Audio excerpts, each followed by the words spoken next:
Hey everybody, welcome to the Kit Cave. Back with you again for another update on this build series for the AMT ERTL 1/1400th scale USS Enterprise C. Before I get into what I've been doing over the last few days, just wanted to give a big shout out to everybody that was at the Star Wars Celebration weekend in London. Weekend just gone. For those that were able to make it. Absolutely fantastic day, so a big shout out to everybody that was there. I was there on day 3, which was Sunday. Well worth the expense. Just absolutely fantastic day. Everything Star Wars related, just an amazing experience and a celebration of the phenomenon that is the franchise of Star Wars itself. But anyway, so here we are. So over the last few days then I've been working to get this kit to the point of almost finalisation, and as you can see here, it's almost there. Painting has now been done. I was just literally 10 minutes ago finishing up a little bit of painting on the rear there, on this part of the this part. I didn't quite get those lines very straight, but hey ho, there we go. On this part of the kit, it's pretty much done. All that's left really now to do is for over this weekend is to get the decals on here. I'm just using the stock decals that came with the kit. I'm not, spending any money on any aftermarket kits for this. I just want to get this kit completed now. I want to get it done. So that's really the plan for this weekend, is get those decals in, get this whole model hit over with a clear coat to seal everything in, and then lastly it's just coming back to the base here. You can see all the wires poking out. Get the stand in, get the circuit board for the flashing lights put together, and get it on its stand and get it up on the display shelves. I'm going to be 3D printing the base. I've decided to 3D print the base, more so because I've got some other kits up there on the shelf, kits that I've done in the past, and I've done different bases for them, and I kind of want to get it all uniform now, a uniform base. And I think some of the poles, I've made them a little bit too long. I don't really like them, so if I just quickly show you, here we go, my Enterprise kit there. I think that that pole is a little bit too long, so I'm going to be going back to that and shortening it down a little bit. But here we go. As I said, the last all I've been doing update wise is just painting all the little the details in here. So you can see I've got here, I didn't go for the flat white color as was directed in the instructions. I went for a creamish color, just to get a bit of variation in here. One thing I did have to do a couple of days ago was I did have to take the saucer apart. I had to take the top off. I made a bit of a schoolboy error with it. I discovered what my error was. Now all throughout I've been testing all the lighting, make sure it's all working. Actually, if I switch it on, because it is hooked up to power, everything was working absolutely fine all throughout the build. It's a little bit hard to see with the lights on, but you've got all the lights in there. There we go. If I just turn it around this way, as I explained, so you can see the lighting aspect to it, and underneath. I will switch the lights off as well, so you can see this main lighting. Deflectors is all in. Torpedo launchers are all there. Yeah, as I was saying, I had to take this saucer section apart. The main lighting was absolutely fine, and all throughout, as I build and I build and I build, I test. It was these lights right here, what I called the strobe lights. I called them the strobe. I don't know if they are called the strobes, but the strobe lighting, just for some reason it was working as I was testing, and suddenly it stopped, and I had the whole kit put together and glued together, and I was scratching my head trying to figure out what the hell was going on.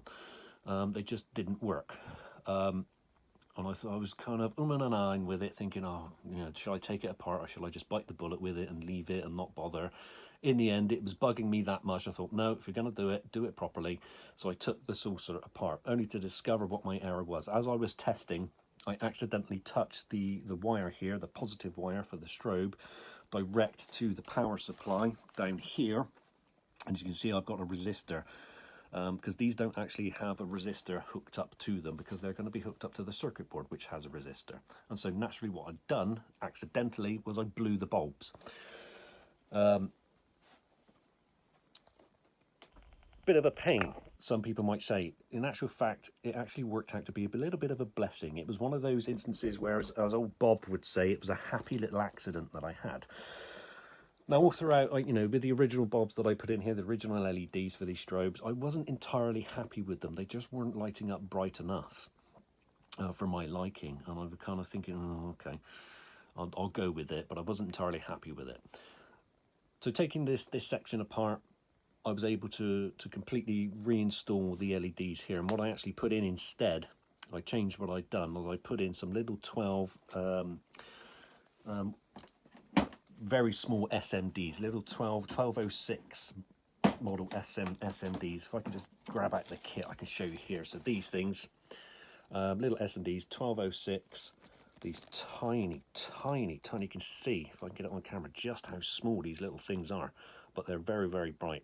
Now, interestingly enough, you know, I know a lot of people say these are quite fiddly to try and get wired up. I actually find that to be okay. I've got a little system that works, and I will probably show that on another video to get these hooked up. But absolutely brilliant. Got it all installed. Replaced all the LEDs, top and bottom. Wired it all up to the power. And so what we can see here, let's make sure I actually touch it to the resistor this time, so I don't go blowing them again, and there they go. And there they are. And when they're hooked up to the circuit board, they'll flash. I'm just doing this manually, but they'll flash in this kind of sequence, top and bottom. If I bring the camera down, they're all working absolutely fine, and nice and bright as well. And I've also got the little clear domes put in here with a bit of clear UV resin to amplify it. So a little bit of a blessing in disguise, which then meant, of course, that I'm actually going to turn this power off before I go turning this model around, just in case I happen to touch one of the wires again, which I really don't want to do. It did mean that I was having to go round and sort out all the painting on the bottom here, because it all had to be sanded back and all put back together fine and looking good. But it's all done. It's all there. I'm happy with it. I'm happy with it. Let me just turn the lights off for you guys. Bear with me. Apologies again for the shaky camera work. I'll try to keep the model in frame. There we go. Let's get the power back on. Boom. There we go. Look at that. Looking brilliant. All the lights on. And underneath, again, let's move these wires out the way so they don't end up touching.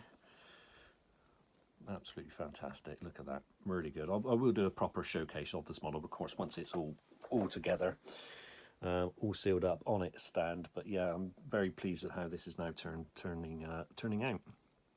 Really good, and the lights look good there. All powered on, and again, if I show you how bright these strobe lights are now, you probably noticed that they are just plain white. I don't actually like painting them, tinting them green or red. I'm not going for screen accuracy with this build. As long as they work, I'm happy to have them lit up with the white. Of course, the lights on the top are working as well. I won't show it here now because I'm trying to do this one-handed and hold this kit. But of course, the light at the top here is working. The two lights on the nacelles are working, and they're going to be hooked up to the circuit board once I get that one built as well. So there we go. Looking good. As I said, all that's left then for this kit is just get the decals on this weekend. Get it sealed over with a semi-gloss coat, semi-clear gloss coat. Get the base 3D printed once I've got it designed and put together on the computer system. Get it on the stand, and it's all rocking and rolling, ready to go. So there we are, everybody. Very happy with how this is turning out, and I've been spending a lot of time over the last few weeks to get this done, which has meant that I've actually not done anything to my other project that I started, and that was the 1/6 scale articulated figurine of Dr. Beverly Crusher. But I will be coming back to that build once I get this one done. I just wanted to concentrate on getting this kit done because time was getting on with it. But there we are, quick update for you. Oh, one last thing as well with these with the window ports as well. Of course, I went round and all the windows are now all sealed in with the clear PVA glue. What I did here with these windows, mixed up a bit of black, bit of white, so it's not entirely black. It's a very, very dark grey colour. Kept it quite liquid and just let it pool in the little recesses here to fill up the little window ports. As you can see, there are some on the kit here, right on these lines, and I haven't bothered to paint those in. I didn't think it was really necessary. and it would have just been a bit of a pain to do it, if I'm honest. But there we go. But it's looking good. I'm very happy with it. Well, there we are, everybody. There's the update for this one. I'll have another update posted soon once I get the decals on. I keep promising to show a video of how I build the circuit board for the flashing lights. I will do that on the next video. But for now, take care, everybody. Thanks for watching. You all take care, and I'll see you again very, very soon. Bye-bye.